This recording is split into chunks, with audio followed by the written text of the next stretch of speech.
Hello and welcome to the Russian Empire History Podcast, the history of all the peoples of the Russian Empire.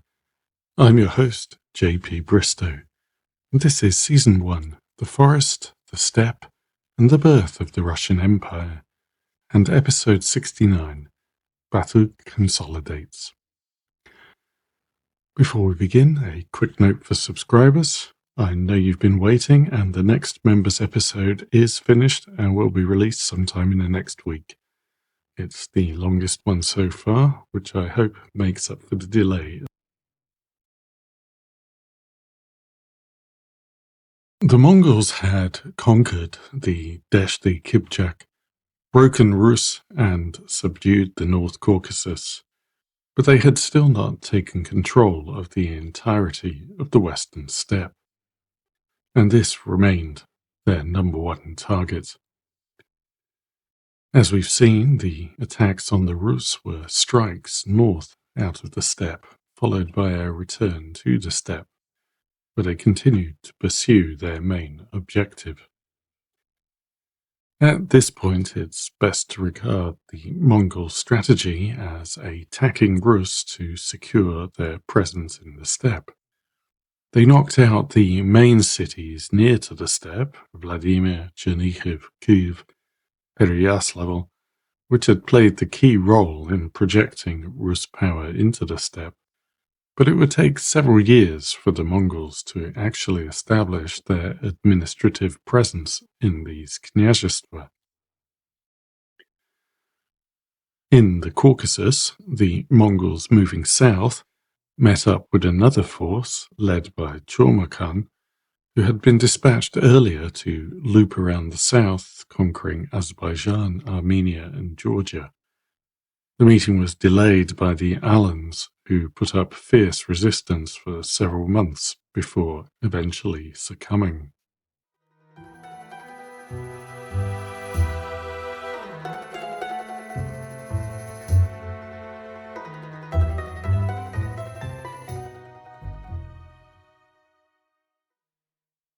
Despite what must have been substantial losses over the years of campaigning and the recall of the non-Jochid Chinggisids to Mongolia, the integration of the newly conquered peoples, especially Kipchaks, Bashkirs, and Volgas, meant that Batu still had a substantial army at his command, most likely somewhere between 40 and 70,000. Some Rus towns were also already supplying troops. The invasion had begun with a Mongol corps accompanied by Central Asian, Iranic, and Turkic elements, but now the bulk of his army was of Eastern European origin.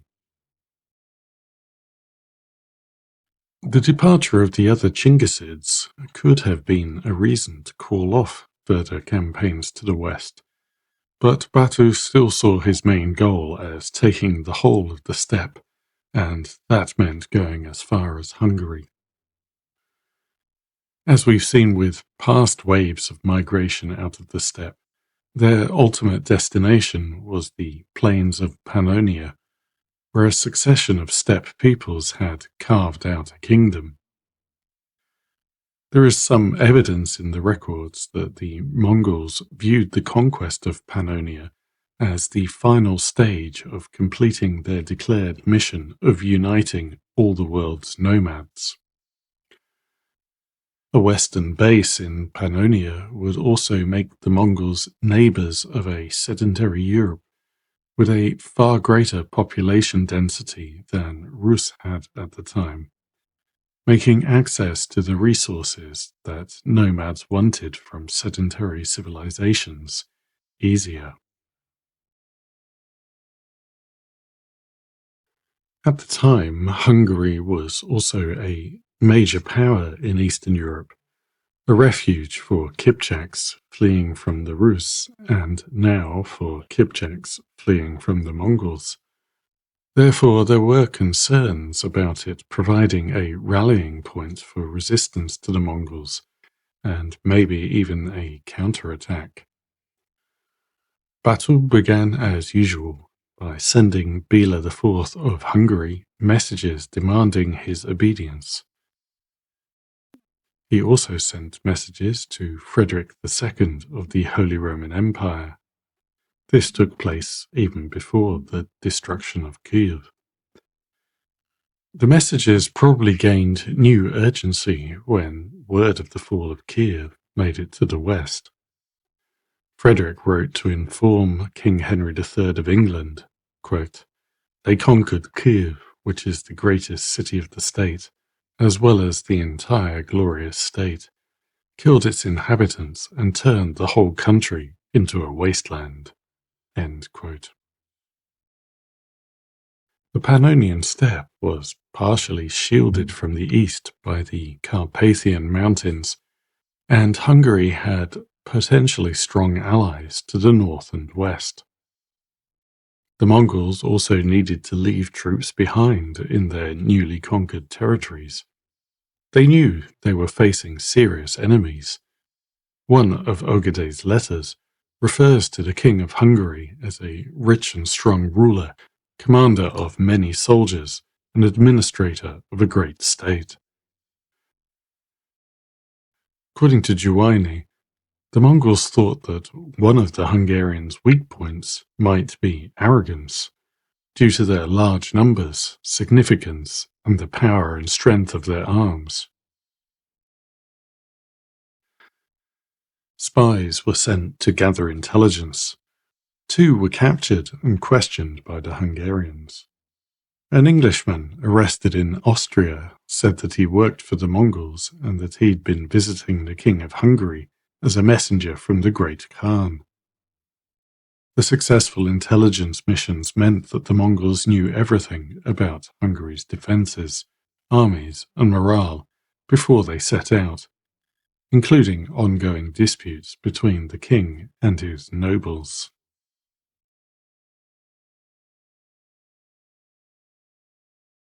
A clear strategic plan was needed for the campaign, and one was drawn up by Subutai, and executed so precisely that the major battles all took place within days of each other.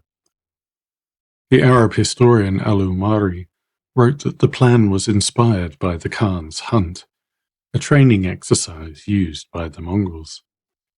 The intent was to surround the enemy from all sides and attack before opposing forces could be concentrated.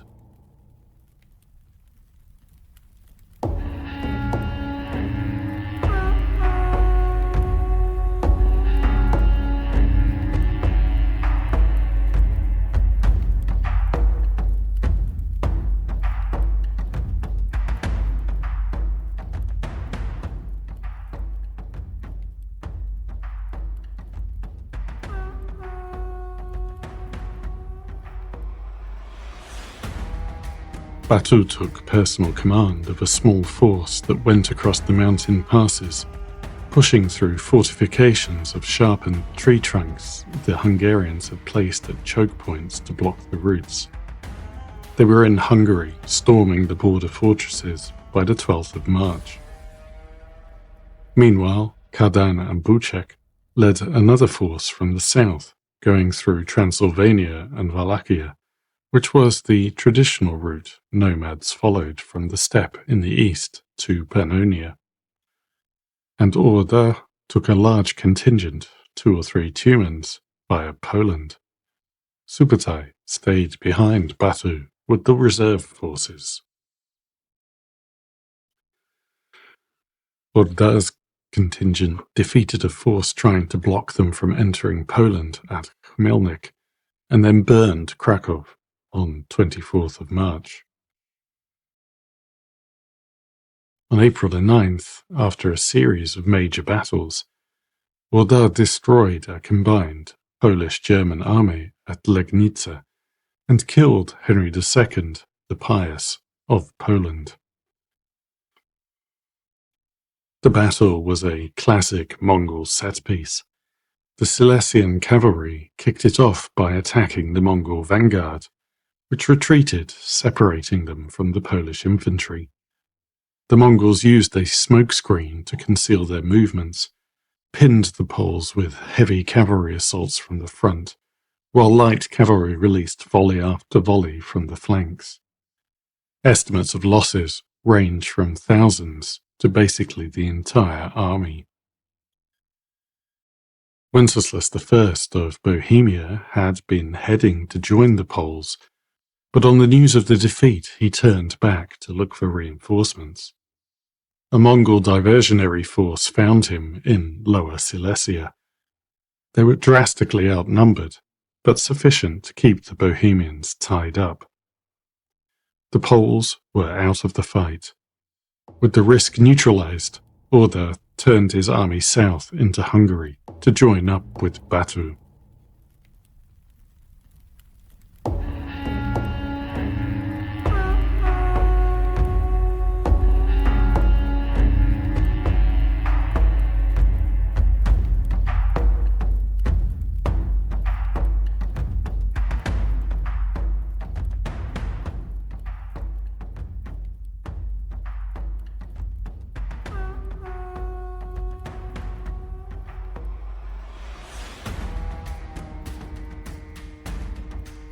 Batu sent out an advance detachment led by Shiban, which reached the gate of Pest in just 3 days, taking the Hungarians completely by surprise. Several small Hungarian forces were defeated in skirmishing before Bela decided to give battle. The Mongols immediately began to fall back, and the Hungarians pursued Shiban's retreating troops back towards the Sayo River and Batu's army. The arriving Hungarian army was large enough to give Batu second thoughts, perhaps double his own. He and Subutai had most likely planned to attack the Hungarians as they crossed the river. During the night, a small detachment of Mongols was sent to secure the 200-meter bridge across the river, but they were discovered and all killed. Batu sent a smaller force north to find a ford, while Subutai went south to build a bridge. Batu assembled catapults to use against the Hungarian crossbowmen on the other side of the bridge. When the contingent he sent north arrived, the Hungarians fled to their main camp. Bela was indecisive and unsure it would actually come to a full-scale battle. He did not have a proper battle plan. His brother Koloman, some other nobles, and the master of the Templars had to try to organize the men. Bela did not begin issuing orders until the full Mongol army had already crossed the river. But Batu was still outnumbered and took heavy losses, including 30 of his own bodyguard. When Subutai arrived after building his bridge, the Hungarians were forced to retreat to avoid encirclement. And Batu and Subutai argued over whether they should continue in the face of Batu's losses, before deciding that they would go on.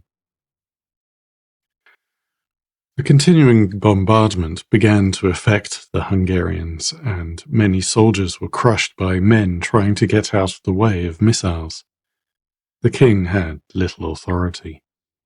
Koloman rallied enough to try an attack, but it was driven back. Finally, they broke and began to flee through the gap the Mongols had left them. Many were killed, including nobles, bishops, and Koloman. Bela fled to Austria, and then on to Dalmatia. Kadan and his 2 men chased him, reaching the shores of the Adriatic and the westernmost point of the Mongol incursion into Europe.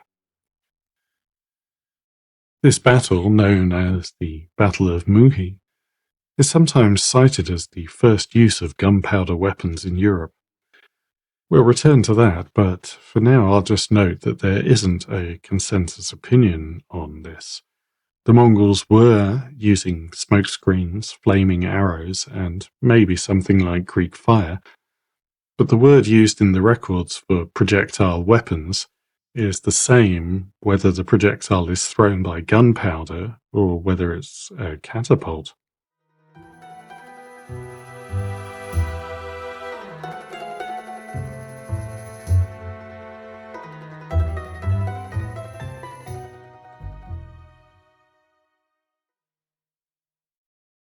Batu gave every sign of intending to establish himself in Pannonia. He began imposing a Mongol administrative structure and appointed regional governors. The Hungarian population in the east was cleared to make way for pasture, with around 60% of settlements completely destroyed. He even began minting coins. Every army in the region that could have faced the Mongols had been defeated and mostly destroyed. When the Danube froze in the winter, they crossed and took Buda and Gran.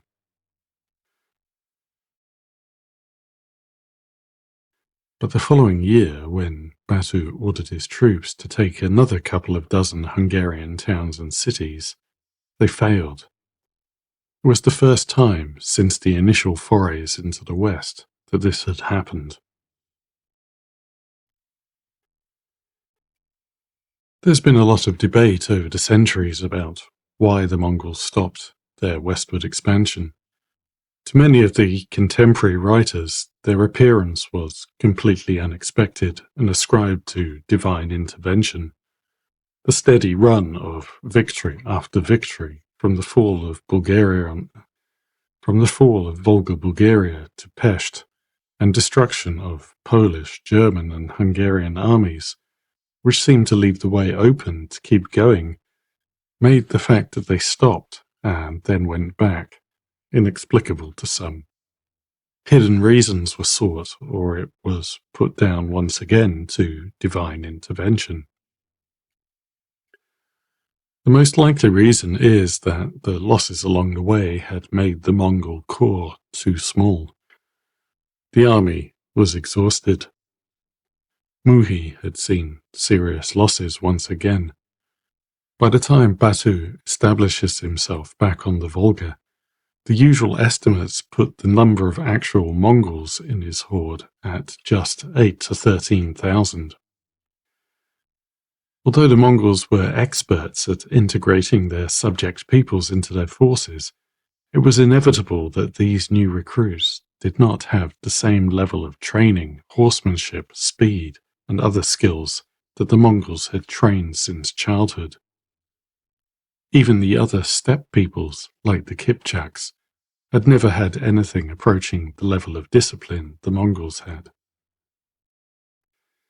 As historian Michael Cook says in his recent History of the Muslim World from its origins to the dawn of modernity, the Mongols were what happened when steppe nomads finally got serious about the military advantages of being steppe nomads. In comparison, everyone who came before them was only playing. We already heard in the last episode about the entire contingent of Mordvin men who joined the Mongols being wiped out by the Germans. At Legnica, a German chronicler records someone from the Mongol army shouting at the Poles in a terrible voice, "Biegaitsi, biegaitsi," even as a distorted transcription of someone shouting in a foreign language.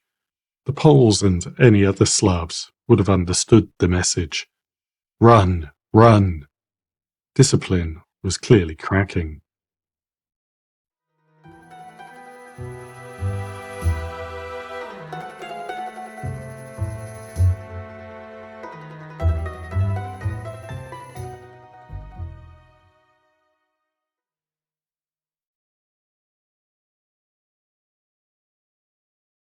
So Batu found himself in a rather precarious situation. He could no longer rely on his armies to continue their string of victories. And then news came from the east. Ogedei was dead, and Guyuk, who Batu had previously fallen out with, was the likely successor. If there was a conflict with the new Khan, Batu could be cut off in Pannonia, isolated from resources, and surrounded by potential threats from people he had not been able to fully subjugate. The decision was made. The Mongols marched out of Hungary via the southern route, took the time to force the King of Bulgaria to accept vassaldom, and returned to the safety of the Volga. Hungary was left devastated. The population was reduced by half. In contemporary chronicles and historians who have taken them as face value, this was put down to mass slaughter by the Mongols. However, although the Mongols certainly killed tens of thousands, the speed at which the population recovered suggests that many had simply fled and returned once the Mongols had left. Bela IV also returned and began an extensive program of fortifying towns, castle building, and creating a new army that enabled Hungary to successfully defeat subsequent Mongol campaigns over the next 50 years.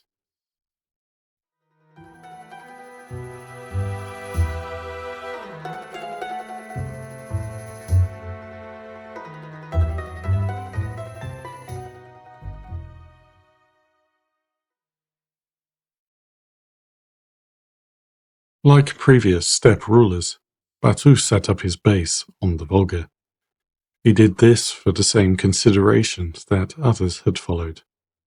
He had access to the kind of environments that the Mongols were used to and needed to continue their lifestyle. It provided access to the Caspian, Caucasus, west and east. He could control choke points on the north-south and east-west trade routes. If Pannonia was not available, the lower Volga was the next obvious choice.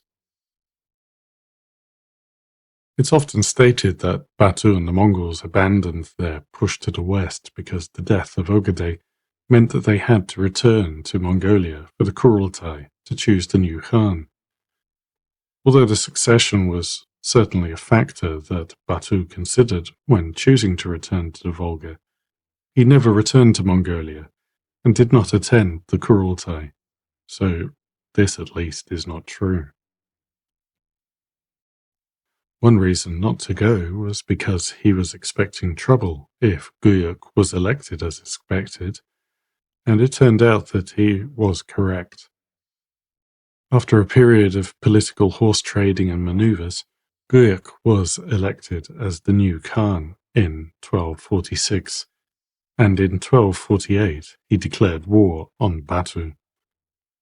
However, the first civil war of the Mongol Empire ended without starting, as Guyuk died having barely set out.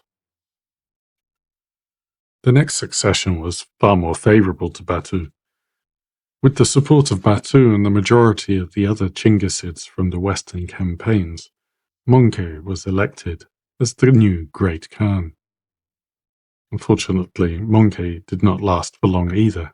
He died in 1259. Following his death, there would be a civil war that began the process of the Mongol Empire breaking apart.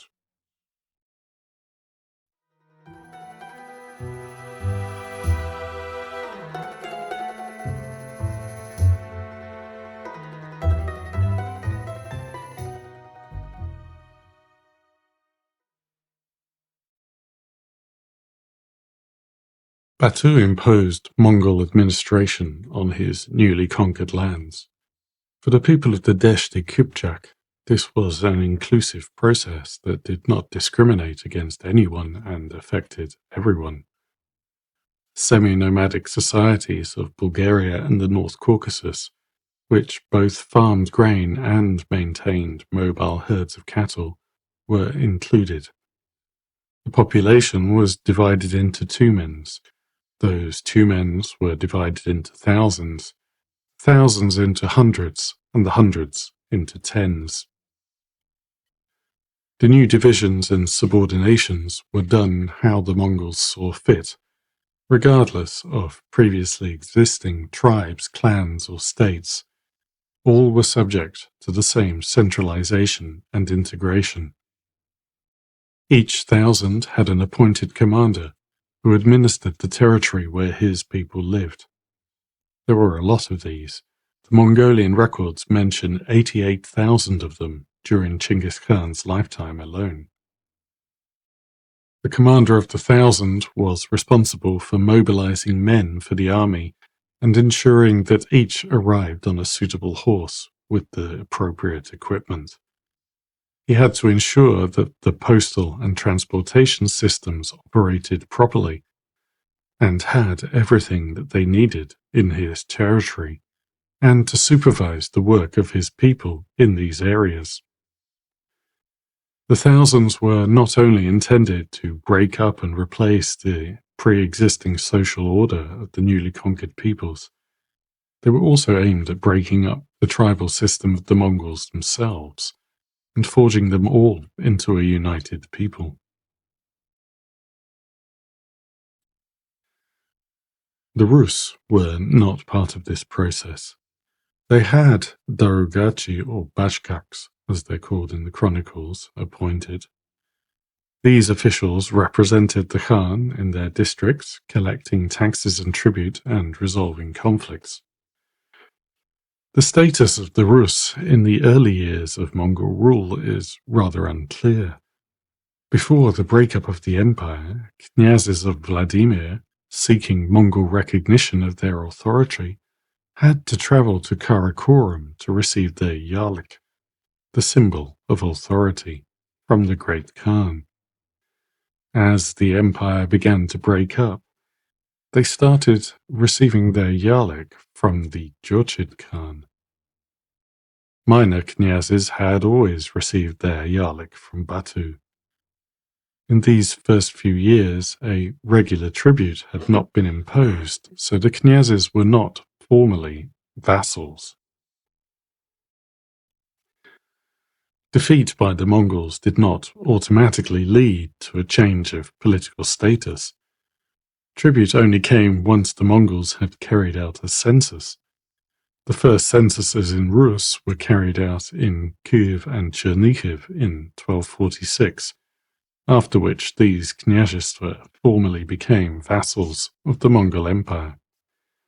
They were conducted by imperial rather than Jochid officials, and the tribute may have been divided between the Great Khan and the Jochids as well, perhaps as recompense for the participation of the non-Jochid Chinggisids in the Western campaigns.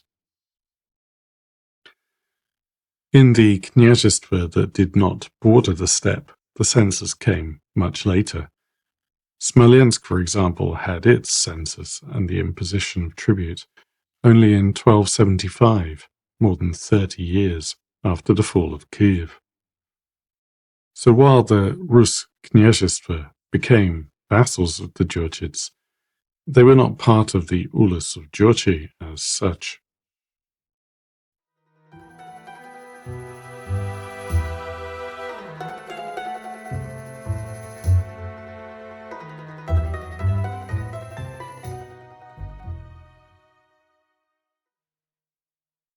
Batu set up his first headquarters in the neighborhood of Volga, before establishing the city of Sarai in approximately the same location as the old Khazar capital of Atil. Batu and his court did not settle at either. He continued to follow a nomadic lifestyle, moving between the two regions, as did his successors. Later, the North Caucasus also became part of their range. When Chinggis allotted appanages to his sons, he made them promise to obey the Great Khan. In theory, everything in the empire belonged to the Great Khan. According to Giovanni da Pian del Carpini, quote, "Everything is concentrated in the hands of the emperor, so much that no one can say, 'This is mine,' or 'that is his.' Everything belongs to the emperor. All the property, the livestock, and the people." End quote. In practice, there was some division of power in ways that we've previously seen in steppe empires. There was a division between the right and the left, or east and west, wings of the empire. The eastern wing of the empire was naturally focused on China and acquired the Chinese name Yuan. It became the domain of the Great Khan. The western wing was formed by the Ulus of Jochi and the Ulus of Chagatai. The Ulus of Chagatai was the appanage of Chinggis' second son and ran from the Altai Mountains to Bukhara, Samarkand, and Kabul, bordering the Yuan in the east, the Sultanate of Delhi in the south, the Ilkhanate in the west, and the Ulus of Jochi in the north. The western wing was nominally subordinate to the east, but seems to have quite quickly become autonomous. Giovanni da Pian del Carpini states that Batu was the most powerful of the Tatar princes, except the emperor. Giovanni says that all the court nobility and chiefs of the Mongol troops obeyed Batu. Other chroniclers provide similar statements. We also know that Ogedei directly appointed governors within the Ulus of Chagatai, but not within the Ulus of Jochi. So Batu seems to have had something of a special status from the beginning, and this was reinforced during the succession of Möngke. When Guyuk died, Batu, as the next oldest Chinggisid, was offered the throne of the Great Khan. He declined, saying that he already had extensive territories to run, and adding China, Turkestan, and Iran, the lands ruled from Karakorum, would be impossible. So he supported his close friend and cousin, Möngke, who took over those territories, the ones Batu said he was too busy to deal with.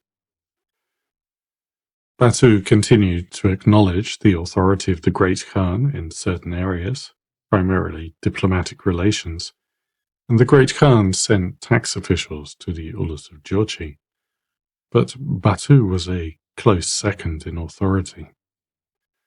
William of Rubruck wrote that Möngke is the most important man in the world of the Mongols, but he also quotes Möngke saying, "Just as the sun's rays spread everywhere, so does mine, Batu's, sovereignty spread." He noted that Batu's officials were treated with more honor in Möngke's lands than Möngke's were in Batu's.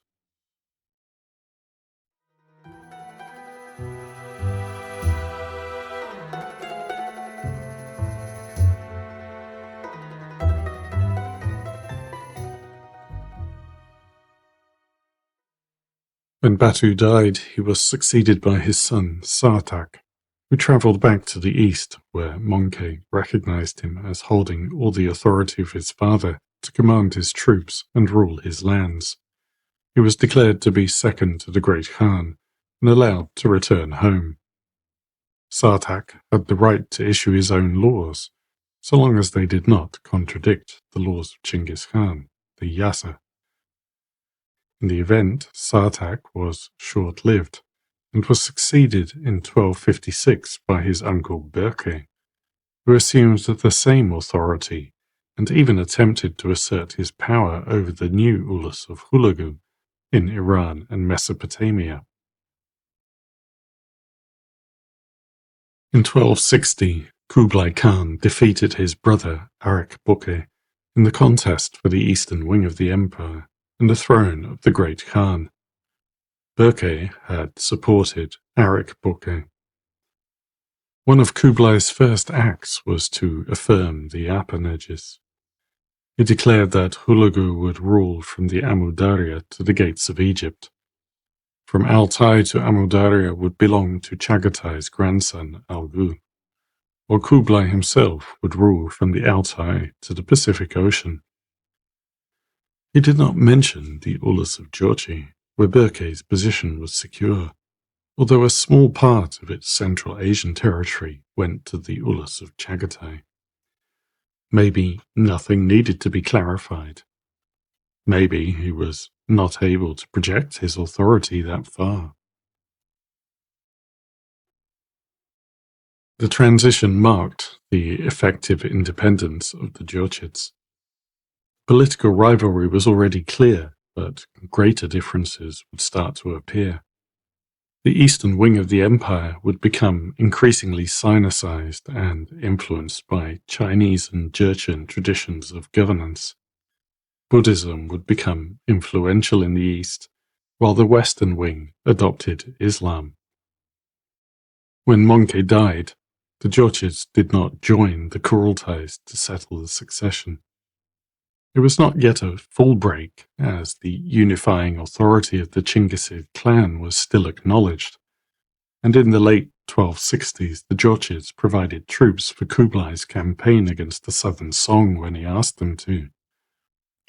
Declarations acknowledging the nominal superiority of the Yuan would continue to be made until the 14th century. But within 20 years of the conquest of the Western Territory, any actual control over the Ulus of Jochi had been lost.